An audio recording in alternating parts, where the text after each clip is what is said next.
Homilética viene de una palabra griega, homilia, y esto significa discurso. De allá viene la homilética.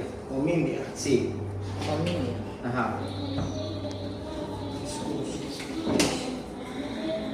Ya. Ahora miren, ¿qué trata? ¿Y qué es la homilética en sí? ¿Qué es el concepto en sí de la homilética? Es el arte de la predicación. Ese es el concepto de homilética. Es el arte de la predicación. Ese es el concepto de homilética. Es el arte de la predicación. Cuando hablamos de predicación también es un discurso, pues, ¿no? Una predicación es un discurso ante un auditorio público. La homilética no solo sirve en lo que es el área eclesiástica o para predicaciones del evangelio, sino que también se la puede utilizar en cualquier evento social. En este caso los políticos para un discurso pueden utilizar la homilética, ¿sí? Un discurso en una conferencia, en una universidad, en un auditorio, para eso se utiliza la homilética. Entonces no solo se rige a lo que es eclesiástico, sino para cualquier discurso que usted quiera dar en público. ¿Listo? Entonces para eso sirve la homilética, pero nosotros la aplicamos la homilética para lo que es discursos o predicaciones bíblicas. Amén. Listo, estamos bien hasta ahí. Ahora mira, aquí tenemos un material. Este material se llama, después le vamos a sacar copias, se llama Predicación Bíblica para el Mundo Actual. Louis M. Perry. Y ahora miren, aquí dice como primer punto la predicación bíblica y sus fundamentos filosóficos. Voy a leer algo en breve y luego explico, ¿ya? Entonces, a ver, leamos así en breve. Dice: se están poniendo en tela de juicio la calidad, la eficacia y la importancia de la predicación. Sin embargo, esto no es nada nuevo, porque así han sido las cosas durante años. Pierre Berton, autor canadiense, dice: hoy día los sermones no tienen espíritu, son irrelevantes, aburridos y mal expresados. Alguien ha hecho notar que si alguna vez el protestantismo muere con una daga enterrada en la espalda, esa daga será el sermón protestante. Al observar el problema, siempre estará presente el peligro de que dediquemos tanto tiempo a los síntomas del mal, estado en que se halla la predicación, que no sepamos reconocer la causa real de la enfermedad. Debemos hacer más que limitarnos simplemente a lamentarnos por la situación. Debemos tratar de descubrir algunas de las verdaderas causas que se hallan detrás de la enfermedad. Entonces, así en breve, lo que he leído, bueno, este autor que tiene muchos años, este no es un libro actual, es un libro un poco antiguo, y aún así desde esa época hasta la actualidad se ha venido haciendo un estudio de lo que es la predicación, y la predicación se ha venido, se podría decir, degradando. Cuando hablo de degradar, que inició muy bien y que al pasar el tiempo y los años ha ido tomando, disminuyendo su fuerza. Si nosotros nos remontamos al inicio, que es en la época del Señor Jesús, usted sabrá pues que la Biblia dice que en el libro de Lucas, en su capítulo 13, su versículo 7 en adelante, dice que el Señor Jesús, rumbo a Jerusalén, parafraseándolo, él iba por cada aldea y por cada ciudad enseñando la palabra de Dios, predicando prácticamente. Entonces, él empieza a predicar, ¿y qué trae él? Trae las buenas nuevas o el evangelio, que usted y yo ya lo conocemos. Luego de esto, pues, él parte y regresa al reino de los cielos, pero deja esta gran comisión a sus discípulos. Y sus discípulos, pues, a los que fueron después de ellos, pues, discípulos convertidos a la iglesia primitiva, y pues al transcurrir, cuando ustedes ven la historia de la iglesia, pues seguirán viendo cómo se suscitó, se transmitió el mensaje de un lugar a otro hasta llegar a nuestra época, ¿verdad? Pero lo que está diciendo este escritor de este material es que las prédicas para esa época, y hablaba del protestantismo, significa de lo que nosotros creemos. Cuando hablamos del protestantismo, ustedes creo que vieron sectas, ¿verdad? Sí. Y no sé si vieron ahí a Martín Lutero. Sí, vieron a Martín Lutero, ¿verdad? ¿Qué se acuerdan de Martín Lutero?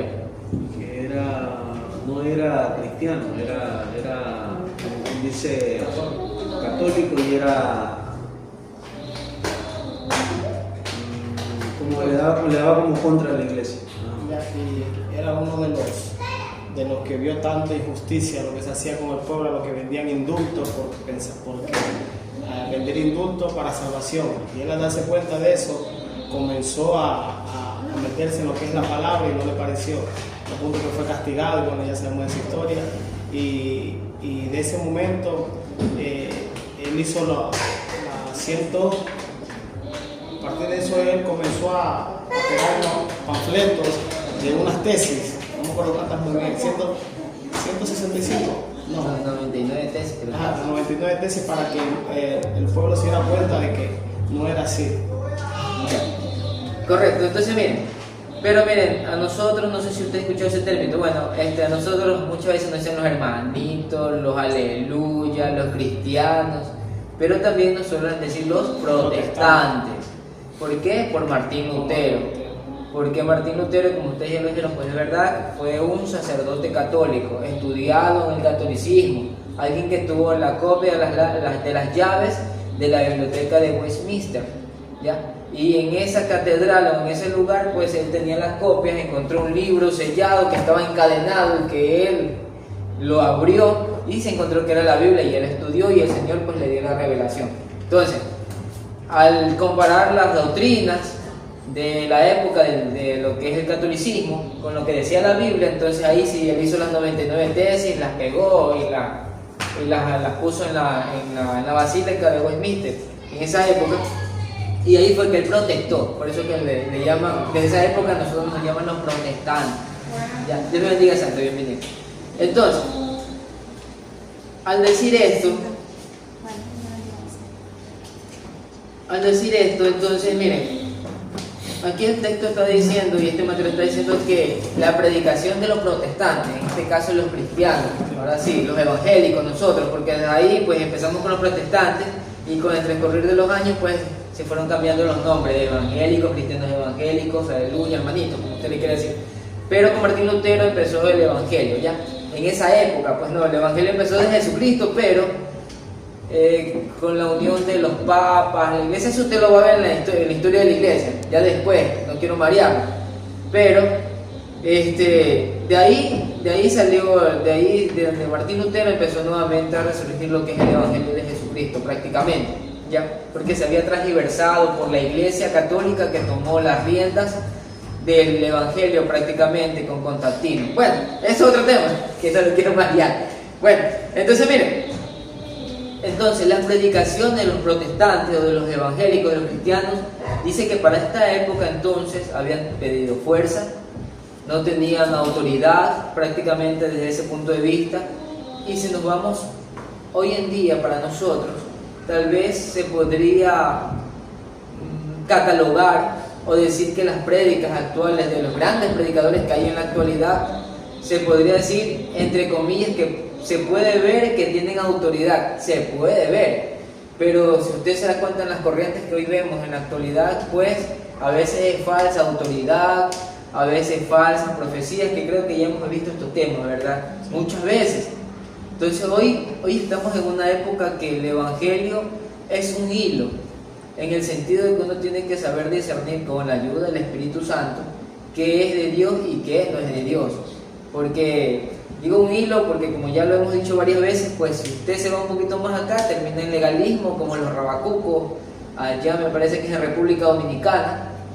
Y si se va un poquito más allá, termina en libertinaje, como varios de los predicadores o de los que están en redes sociales que hemos visto. Predicadores que dicen tener un encuentro con el Señor, y a veces uno medita en esta situación. Créanme que a veces yo medito bastante, con mi esposa meditamos, porque hay personas que hablan del Señor, pero usted ve su forma de vestimenta, da mucho que desear. Y no es que yo estoy en contra de que una mujer se arregle, o un hombre vista bien, o que la mujer vaya mal vestida. No, estoy a favor de que una mujer cristiana tiene que vestir bien, tiene que arreglarse, pero conforme dice la palabra, con pudor, y como dice la Biblia, no ostentosamente y cosas por el estilo. Pero hoy en día usted ve predicadores que van con pantalones jeans apretadísimos, hasta leggings hoy en día, y se ve todo el molde de su figura. Hay unas hasta que se han operado, Y dicen que tienen una relación y hasta hablan como grandes cristianos, pero la Biblia dice, por sus frutos los conoceréis.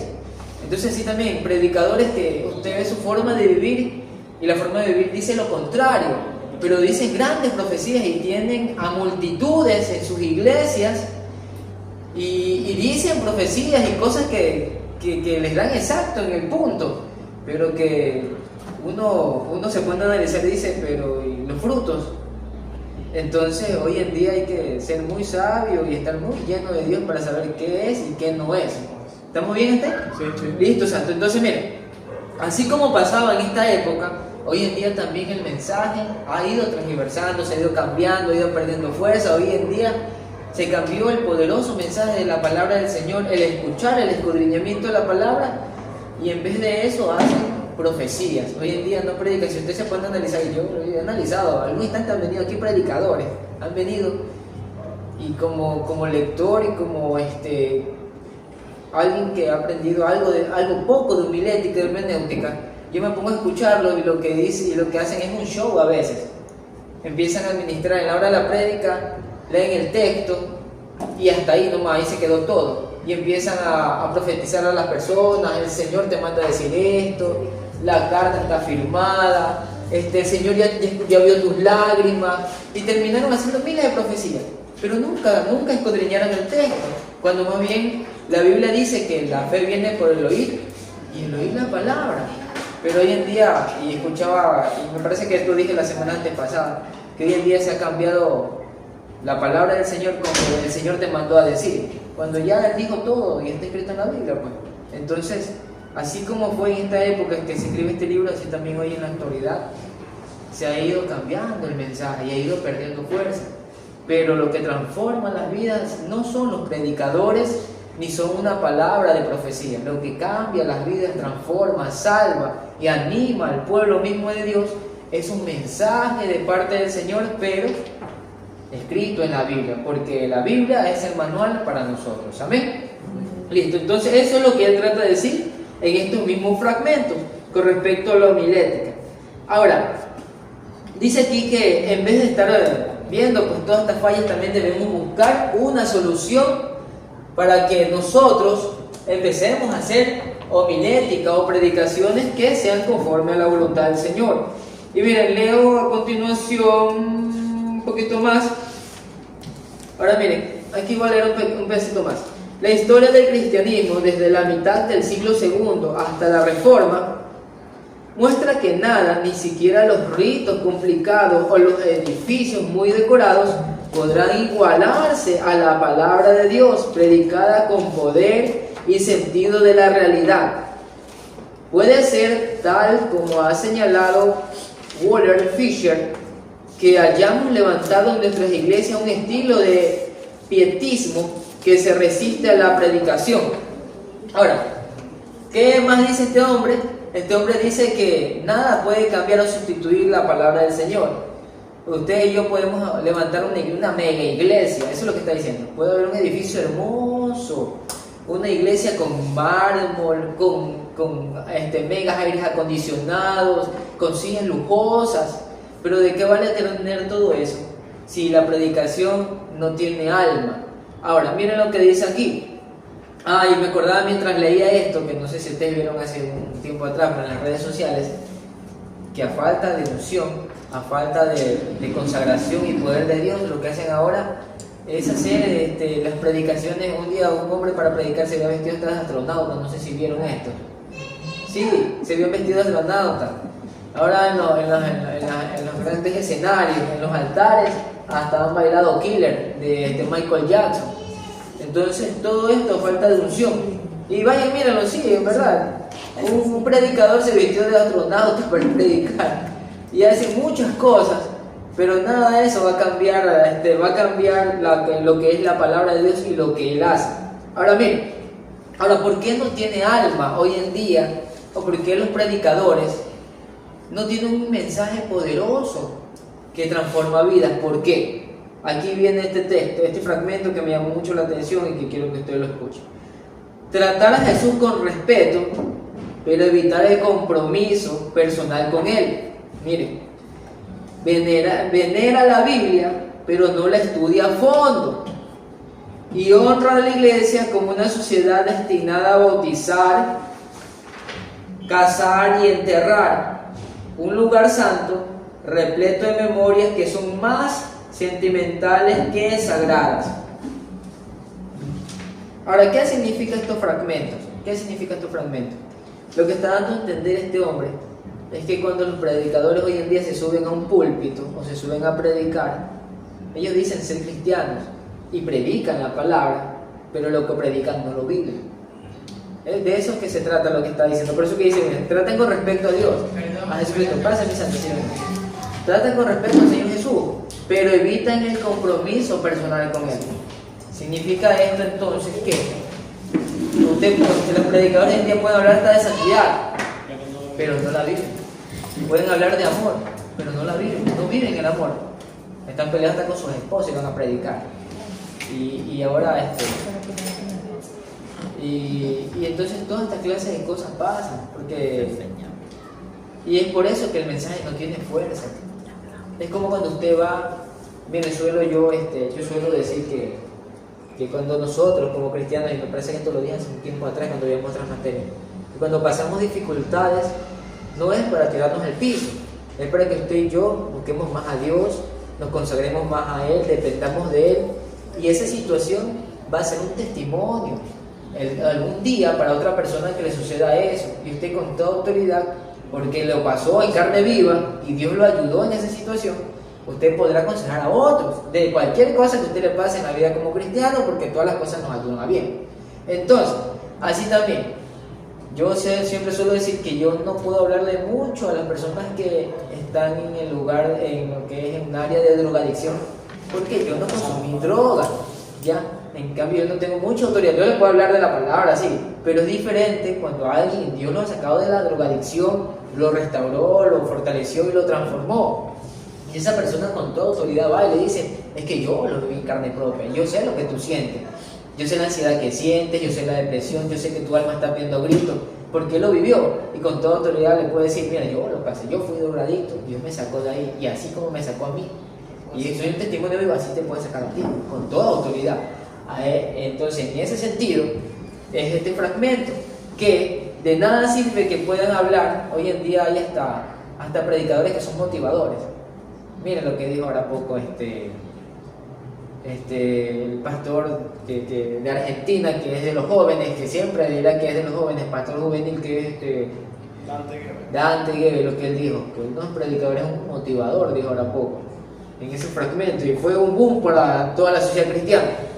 Entonces, miren, se debe vivir entonces lo que se predica, 100%. Si usted vive lo que está predicando, entonces su mensaje va a tener autoridad y va a tener respaldo de Dios. Pero si usted y yo no vivimos lo que predicamos, entonces mejor no predique, porque su mensaje va a ser vacío, va a ser frío, no va a tener autoridad. Pero cuando usted escucha un predicador que habla de la grandeza de Dios, habla de que Dios lo levantó, por eso es que suelo decir, yo siempre he visto esto, que hay predicadores que han pasado cosas y a veces Dios permite que las personas que cayeron en lo más bajo, que erraron, que fallaron, que cometieron errores, que tropezaron, a eso Dios los levanta, los perdona, y esas personas usted la ve y predica con fuerza, con autoridad, con amor, porque saben de dónde Dios los sacó, lo que hizo Dios, cuánto les perdonó Dios, y con toda autoridad hasta lloran en las prédicas cuando hablan de lo que Dios puede obrar y la misericordia que Dios tuvo con ellos. Entonces, ese es el detalle. Yo aprendí hace unos años atrás, desde que inicié en algo, en lo que predicaba, mi pastor siempre me enseñó, y lo corroboramos con esto, que usted nunca predique lo que no vive, predique lo que usted vive. Si usted ha vivido pruebas, predique de las pruebas. Si usted practica el amor, predique el amor. Si usted vive en santidad, predique de santidad. Si usted llama a oración, usted predique de la oración. Pero si usted no está orando, mejor ni predique. Claro, entonces eso es santo. Ya, entonces, miren. Hasta ahí entonces estamos bien, ¿me entendieron? Sí. Listo. Entonces, toda predicación, si usted lo está viviendo, predíquelo. Pero si no, mejor ni se meta. Ahora bien, entonces hemos visto que el primer punto es que los mensajes hoy en día pues no tienen forma, no tienen autoridad, están vacíos.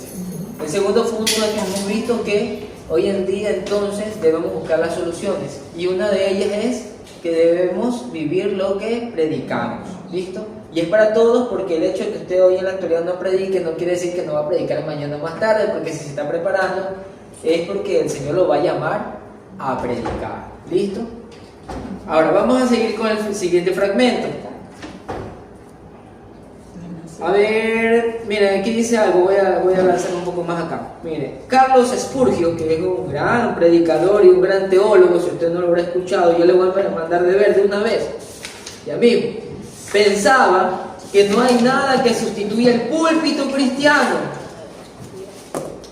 ni la prensa con todos sus triunfos, ni las escuelas con todas sus enseñanzas, ni los asombrosos triunfos de la ciencia pueden tomar el lugar del predicador cristiano. Pues ya que en la sabiduría de Dios, el mundo no conoció a Dios mediante la sabiduría. Agradó a Dios salvar a los creyentes por la locura de la predicación. Sigue diciendo a continuación, tampoco la historia nos dejará olvidar que en los días dorados del cristianismo han sido siempre los días de los grandes predicadores y de la predicación fiel. Así fue en los días de Tertuliano, Juan Crisóstomo, Agustín y Ambrosio. Así fue en los días de Lutero, Calvino, Latimer y Jonathan Edwards. Así fue en los días de Spurgeon. Los huesos secos del valle siempre han cobrado vida y se han cubierto con carne y sangre cuando han sido el tipo debido de hombre con el tipo correcto de mensaje en el que se ha parado en el púlpito cristiano. Ahora, ¿qué significa esto? ¿Qué significa esto? Este hombre está relatando y está declarando está diciendo que hoy en día pues se ha cambiado por la televisión, se ha cambiado la enseñanza. La gente cree que con la enseñanza de las escuelas, no están mal las escuelas también porque nos forman, pero eso no transforma la vida del ser humano, ¿verdad? El estudiar, el tener un bachillerato, y no digo que no estudien, deben estudiar, pues no, primaria, secundaria, tercer nivel y hasta cuarto nivel si quieren, pero todo este conocimiento cambia al ser humano, le pregunto.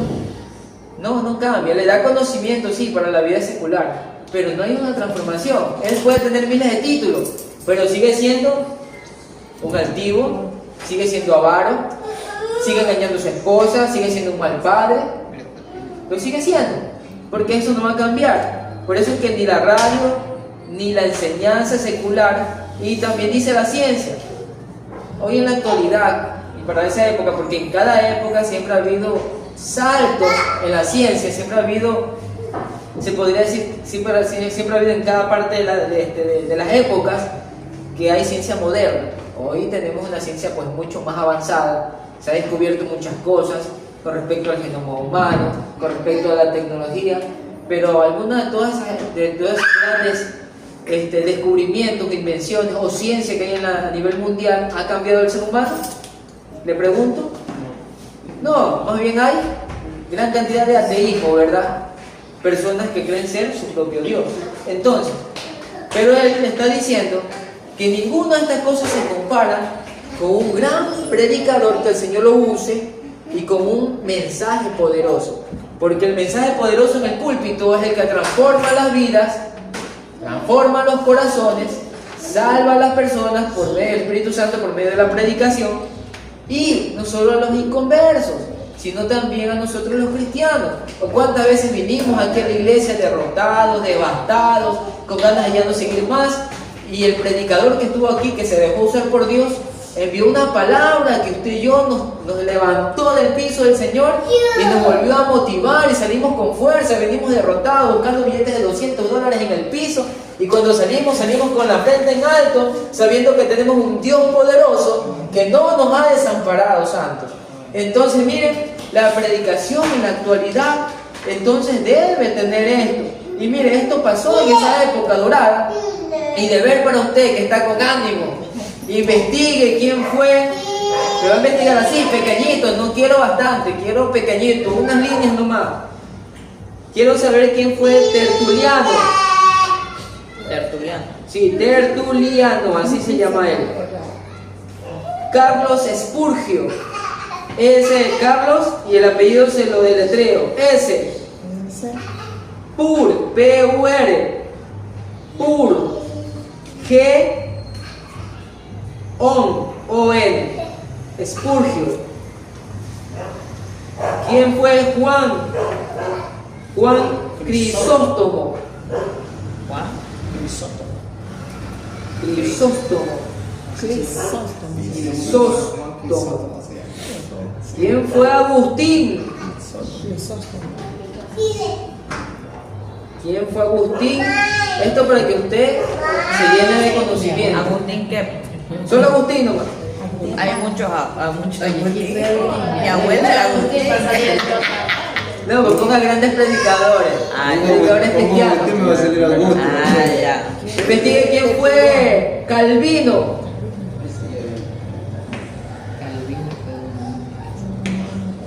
Hasta ahí no, para que no se frustre ya.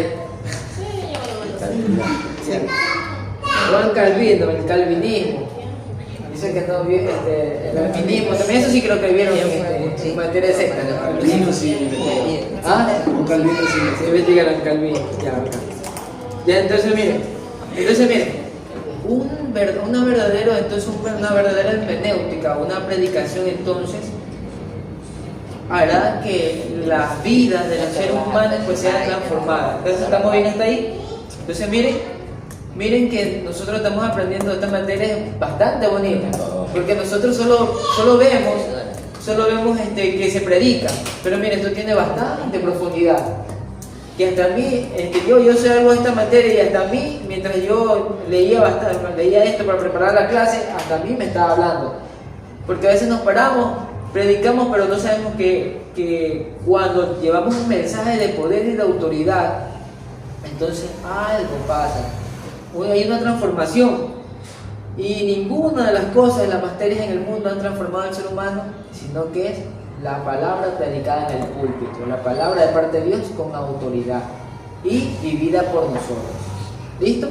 Vamos al siguiente fragmento. A ver, ¿qué? 6:40, ¿no? Sí, ya estoy pasado con 5. ¿Esa es la hora? Ya estoy pasado con 10 minutos. Ya termino, con esto termino. Voy a terminar con este fragmento. Ahora miren.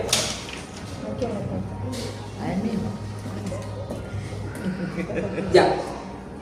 Entonces, mire, dice, necesitamos una predicación que sea bíblica, llena de fuerza, dinámica y poderosa. Cuando hablamos de esto, pues, significa que es con autoridad, ¿verdad? Que nosotros cuando estamos allí escuchando una palabra con autoridad, usted y yo no necesita que el predicador diga, no, alábala que Cristo vive. Usted y yo aplaudimos, llega la palabra y decimos, gloria a Dios, aleluya.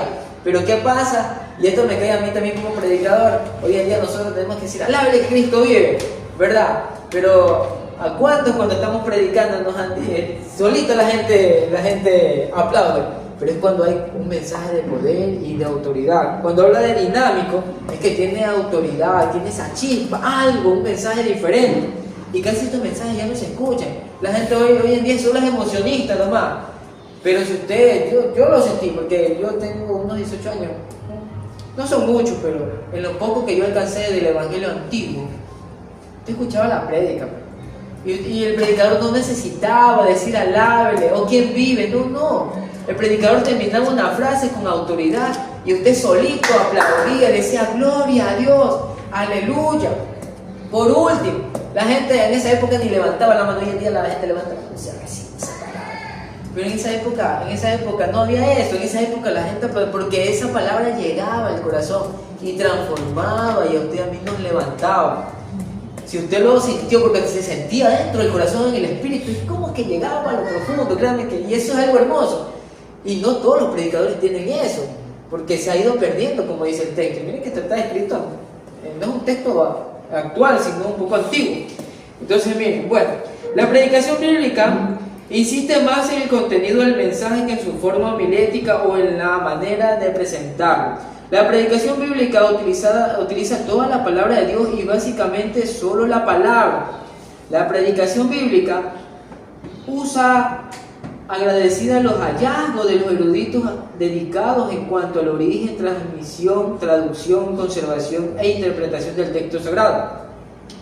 La predicación bíblica tiene tendencia a ser doctrinal porque hay ciertas grandes doctrinas básicas que dominan las escrituras. Esto está hablando pues ya de lo que es en sí una predicación. ¿De qué se compone? Pues se compone de todos los materiales que estamos viendo aquí, pues, ¿no? De los hallazgos arqueológicos, que eso es muy importante. Cuando usted utiliza esto, pues enriquece la predicación. No solo eso, sino que también tiene áreas doctrinales. Cuando hablamos de doctrinal, significa que nos enseña a nosotros cómo debemos manejarnos, vivir las doctrinas bíblicas, entre ellas pues la salvación, el levantamiento de la iglesia. Eso son doctrinas bíblicas, el amar a Dios sobre todas las cosas. Luego dice acá, tal parece como si la situación a la que se refiere Amós 8:11 se hallara presente con nosotros en estos días. He aquí, vienen días, dice Jehová el Señor, en los cuales enviaré hambre a la tierra, no hambre de pan, ni sed de agua, sino de oír la palabra de Jehová. Según lo que afirma 2 Timoteo 2:15, necesitamos oír la palabra predicada de una forma consciente, continua, amplia y valiente. Entre las numerosas y impresionantes necesidades con las que se enfrenta hoy el predicador, ninguna es mayor que la necesidad de proclamar esta historia tan antigua de tal manera que los hombres sean atraídos hacia Dios. Predicarla de tal manera que puede llevar sus verdades a la práctica diaria de la vida. Ahí para un instante. ¿Qué significa esto? Que usted y yo debemos, cuando predicamos, no debemos llevar un mensaje así simple, sencillo, sino que debe ser con todo nuestro corazón. En el sentido de que usted y yo, que somos salvos, ya eso sí lo tenemos, nosotros lo hemos experimentado. Y usted y yo, cuando prediquemos a una persona inconversa, debemos hacerlo con toda pasión y con toda autoridad, recordando de dónde Dios nos sacó y lo que Él ha hecho en nuestras vidas. Y eso es lo que Él está diciendo: traer esa historia a la realidad, vivirla, que ese mensaje se sienta con poder y con autoridad. Y el siguiente fragmento es para nosotros, la iglesia, que esa palabra que se predique pueda ser, se podría decir, viva, para que las personas que escuchen también puedan ponerla en práctica. ¿Listo? Y al final pues dice: sin embargo, es un hecho reconocido que no hay ningún atajo que lleve con rapidez a una predicación valiosa. Miren, es un trabajo duro, pero maravillosamente remunerado. La predicación es en el mismo tiempo un bendito privilegio y una exigencia, responsabilidad del siervo de Dios. Ahora, yo anoté en mi teléfono y ya no lo tengo acá, pero recuerdo lo que anoté. Mire, con este fragmento termino. Dice que es un trabajo duro, pero maravillosamente remunerado, porque Dios algún día le va a pagar. Algún día nos vamos a presentar en el tribunal de Cristo y allá se nos va a pagar todo lo que hemos hecho conforme a lo que hicimos acá en la carta. Allá no es un juicio ni para ir al infierno, no, allá el juicio que nos van a hacer es para que usted y yo recibamos la recompensa que merecemos mientras estuvimos aquí en la carga, por lo que hicimos. Entonces, ¿por qué es un trabajo duro? Porque usted y yo tenemos que, para predicar, eso debe haber una preparación. No es que se predica de la noche a la mañana, y con esto no le quiero hacer dar temor ni nada por el estilo, no. Pero para que usted y yo llevemos una predicación buena, debe haber un espacio de tiempo. Debemos sacar tiempo para consagrarnos a Dios. Y no solo en esa época, sino que debemos vivir como cristianos consagrados en todo tiempo a Dios. Pero debemos sacar tiempo para consagrarnos a Dios, sacar tiempo para ayunar, sacar tiempo para leer la Biblia. Y no solo ese día, sino todos los días de nuestra vida, pero se le da un tiempo. Tal vez nosotros tengamos un domingo, un sábado, un día que estemos ocupados, que queramos pasar con nuestras familias, pero por la exigencia de la predicación y porque el trabajo es duro, entonces usted y yo debemos dejar de hacer las cosas que hacemos secularmente, dejar a la familia por un instante. No quiere decir que vamos a dejar a la familia botada, no es así, pero siempre es un trabajo. Los demás tal vez estarán celebrando, tal vez ese día jugó Ecuador y dejamos de ver Ecuador por preparar nuestra predicación, porque a veces eso pasa. Y ahí el Señor nos prueba, a ver, ¿qué te gusta más, el partido o llevar el mensaje? ¿El viaje o llevar la predicación? Sí, entonces miren, es un trabajo duro. Y a veces debemos dejar muchas cosas. Se pasó el capítulo de la serie que a mí me encanta. Pero bueno, ya veré algún rato. Pero primero es la palabra de Dios. Entonces sacamos un tiempo para ayunar, tiempo de oración, tiempo para consagrarnos al Señor, tiempo para preparar la predicación. Bienvenidos, Santo. Pásenlo. Tiempo para preparar la predicación, porque no es que se prepara de la noche a la mañana. Bueno, los que ya tienen un poco más de experiencia, pues la preparan ya un poco más rápido, con agilidad, porque ya leen. Mira, que es bueno que usted siempre lea la Biblia. ¿Por qué? Porque si usted lee la Biblia, cuando usted vaya a preparar la prédica, es mejor. Porque mientras usted está preparando la prédica, el Espíritu Santo mismo le está haciendo acordar todos los textos que van con respecto a lo que usted quiere predicar. Y usted está que la hace y él le está ayudando. Pero si usted no lee la Biblia y yo no leo la Biblia, entonces usted y yo nos basamos solo en ese texto y no sabemos ni qué más va. Pero cuando tenemos un conocimiento grande de la lectura de la palabra, entonces ahí va en conjunto todo. Entonces dice que la predicación en el mismo tiempo es un bendito privilegio. Usted y yo deberíamos sentirnos privilegiados, porque no cualquiera se para a predicar en un púlpito. Es alguien que Dios lo escogió. Cada vez que alguien se para a predicar, recuerde que no fue el pastor, ni el líder, ni la líder quien lo puso, sino fue Dios mismo que puso en el corazón de aquel líder, de aquella persona, ponerlo. Y aunque sea un mensaje pequeñito, aunque sea 10 minutos, tal vez porque es su primer mensaje, pero algo nos llegará a nosotros en nuestro corazón y será de bendición. Entonces, y una exigencia de responsabilidad del siervo de Dios. Es una responsabilidad para nosotros la predicación. Entonces, cuando nos llamen a predicar, no se frustren, pero sí recuerden que es una responsabilidad. ¿Listo? Y que ese mensaje que llevemos tiene que ser un mensaje de poder, de autoridad. Prediquémoslo con dinamismo, con autoridad. Si eso es lo que usted ha vivido, entonces predíquelo con toda autoridad, sabiendo que usted lo vivió en carne propia y que si Dios lo llamó, usted es un instrumento útil. ¿Listo?